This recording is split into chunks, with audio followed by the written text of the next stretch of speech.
Now, what would happen if you starved yourself for 7 days? It sounds real scary, and some people associated starving with dying, but in reality, it would be the healthiest thing that you can do for your body. In fact, out of all the things you can do for your health, I don't think there's anything that could compare with what you could do with just fasting. Now, I'm going to get into the difference between fasting and starving in a minute, but if it is true that out of all the things, fasting can create more health than anything else, then by logic, it must also be true that frequent eating will create the most health problems that you could have. And I think that is true. I mean, take a look at how many people eat frequently. 3 square meals, snacks between meals, grazing at night. I think the majority of the population is literally eating constantly.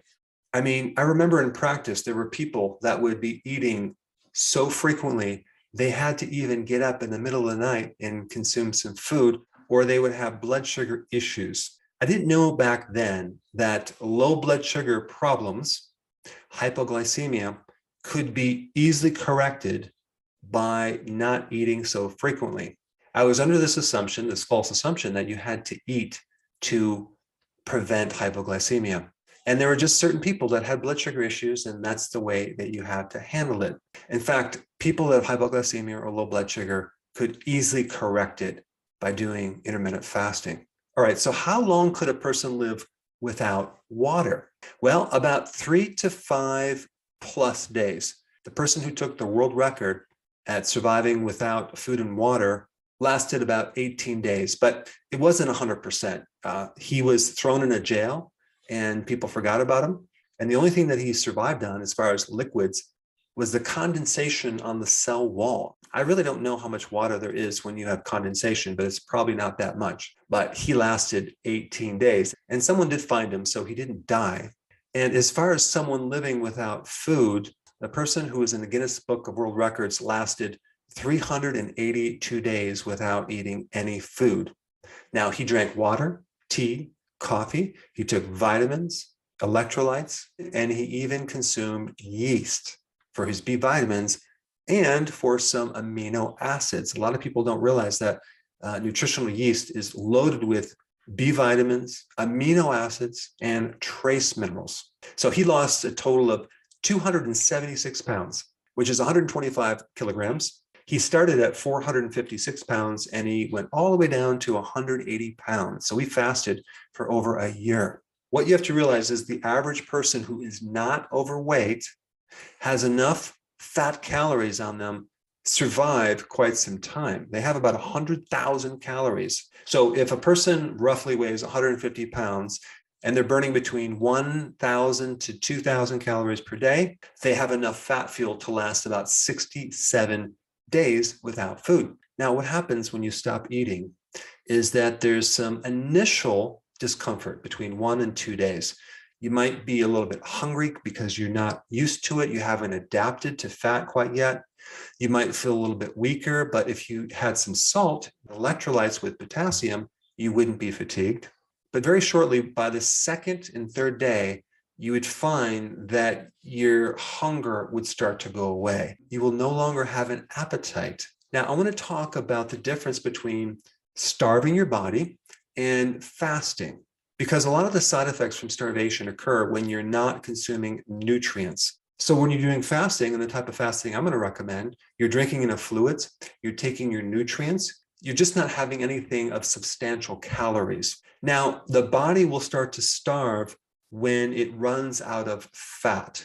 If you have enough fat, you're not going to starve because your body's going to live off the fat as the backup fuel. Now, when you're starving, you have no more fat, so the body's going to go after its muscle. It's going to eat up its muscle for fuel, and it's also going to eat up its organs.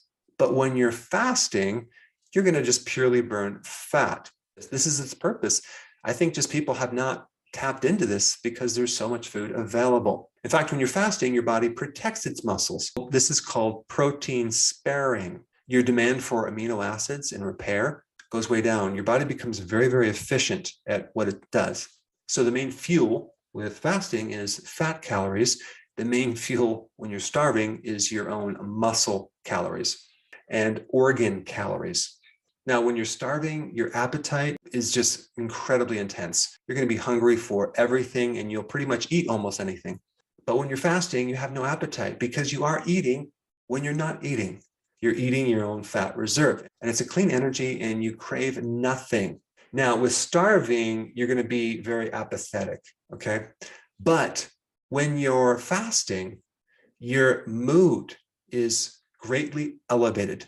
Your emotions are enhanced. You feel euphoric. So if you haven't seen one of my videos, which I'll put at the end of this video, there was a gentleman who decided to end his life. He wanted to commit suicide. Everything was going downhill. He had diabetes. He had all sorts of issues. So he went in his room and he stopped eating for 3 days. And it rebounded on him because he started feeling better emotionally, physically, to the point where he started to go online and search about fasting, and it turned his life completely around. I'll share that video in a little bit. Like I said before, fasting is hands down the most important thing you can do for your health. Now, when you're starving, you have atrophy of the muscles, but when you're fasting, you get a huge spike of growth hormone. In fact, if you compare high intensity exercise with fasting, with exercise, you're only going to get like a spike of growth hormone by 700%. But with fasting, you can get a spike of growth hormone by 2000%. And growth hormone is all about muscle synthesis and growing muscles and preserving muscles. And with starving, you're going to be highly irritable. You're going to be grouchy, just like you see with people that have low blood sugars. But with fasting, people become very, very pleasant. They have a great sense of well-being. They're very nice to be around. They're not angry people, as I'm going to share in this success story at the end. This man was very, very angry all the time, and he just could not believe how that changed when he started doing fasting. It's actually quite remarkable. Now, with starving, there's a major cognitive decline. Your brain starts to shrink. You start losing focus. You start losing memory. You start losing concentration. You can't concentrate.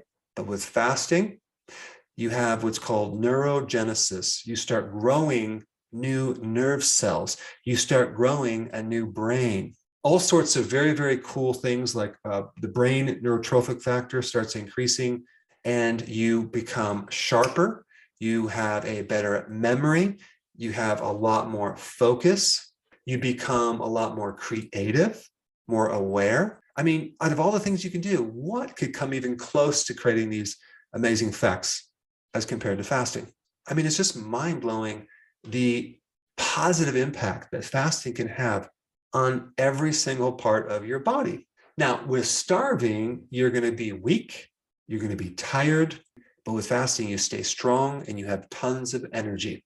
I mean, a good way to know if you're taking the right amount of electrolytes, B vitamins, nutrition, and trace minerals while you're fasting is that you still have a lot of energy during the day and you can still maintain the same level of exercise performance as you do when you're eating. That is a good indicator to know that you're taking the right nutrition.